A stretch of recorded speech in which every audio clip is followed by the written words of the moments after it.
McDonald's a présenté des résultats pour le deuxième trimestre 2025 qui démontrent la force et la résilience de son modèle économique, réalisant une croissance des ventes comparable de 3,8% et une augmentation du nombre total de clients à l'échelle mondiale. Cependant, cette performance solide masque un environnement de consommation à deux vitesses, particulièrement prononcé aux États-Unis où la pression économique sur les ménages à faible revenu pèse sur la fréquentation. En réaffirmant ses principaux objectifs financiers pour l'année, notamment une marge opérationnelle dans la fourchette moyenne des 40%, la direction a communiqué sa confiance dans sa capacité à exécuter sa stratégie Accelerating the Arch pour naviguer dans ce contexte macroéconomique complexe. Donc, on y va assez rapidement ici. Croissance des revenus, on aime ça, d'accord, mais d'aucuns diront ici que non, mais les revenus baissent. Non, on a une croissance des revenus. Regardez bien, le modèle d'affaires est en train de complètement changer. Quand vous voyez une compagnie dans le domaine de la restauration qui a des marges de plus en plus élevées, posez-vous toujours les questions. Est-ce que c'est parce que le pricing power est là? Mais je pense que c'est plus un modèle ici je pense que c'est un modèle ici de refranchisation, on va le dire comme ça. Donc ensuite, on a les marges nettes ici qui augmentent. Comparé aux marges EBITDA également, la même tendance, c'est marge brute, marge EBITDA, tout le monde va dans le même sens. Net income, free cash flow, est-ce que les deux vont dans le même sens ici? Je pense que McDonald's en a déjà parlé ici plusieurs fois. Les deux ont tendance à aller dans le même sens ici. Il peut y avoir un BFR ici de temps en temps, mais sinon, il y a de grandes chances que free cash flow et net income aillent dans le même sens. OK? Debt net sur EBITDA, qu'est-ce qu'on a? 3,4 fois l'EBITDA ici en date d'aujourd'hui. Le volume de dette nette en date d'aujourd'hui est de combien? On a une dette nette aux alentours ici de 54 milliards avec la génération de free cash flow. Ici, on peut repayer la dette en moins de 10 ans. Hein. Bon, je dirais même quand on regarde bien 54 divisé par... On va faire ça comme ça. 54 divisé par 7. Ça donne à peu près en moins de 8 ans ici, on peut repayer la dette avec les free cash flow. OK? Donc, je pense que la dette ici est parfaitement gérable. Alors, combien de fois les bénéfices on paye pour ce genre de business? Augmentation des marges, un chiffre d'affaires qui augmente sur les dernières années ici.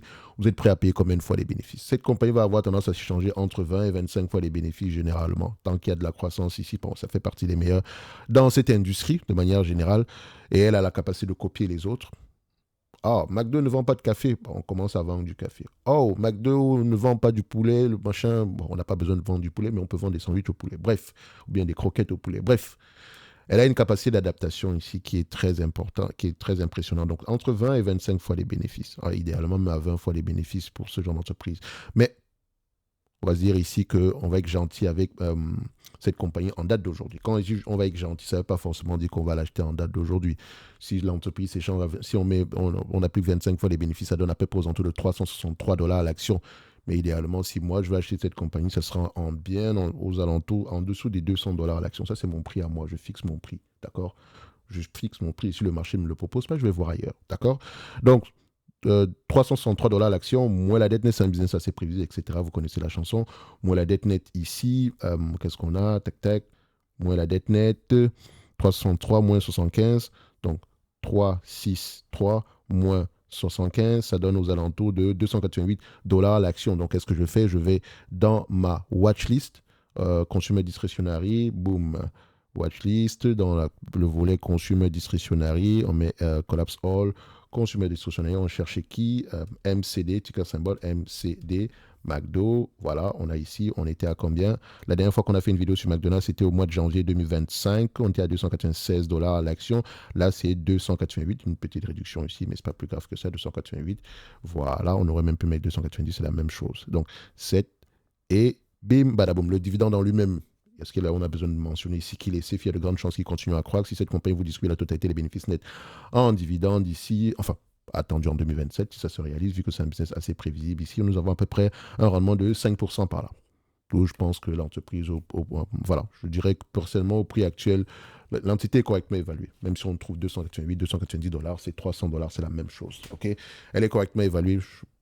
Si je décide de l'acheter en date d'aujourd'hui, c'est peut-être parce que je pense que la croissance de 2027 va avoir tendance à accélérer ou bien va avoir tendance à perdurer dans le temps. Bref, pour le moment, je n'en sais strictement rien du tout, mais ça reste une très belle entreprise à avoir en watchlist. D'accord? Si vous l'avez, cette compagnie aux alentours des 200 dollars ou bien en dessous des 200 dollars, 250, je pense que votre prix est assez correct ici. D'accord?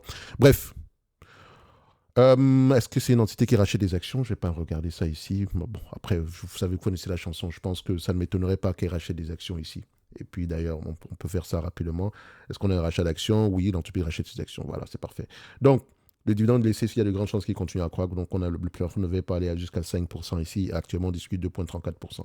Bref, il y a une marge de manœuvre ici.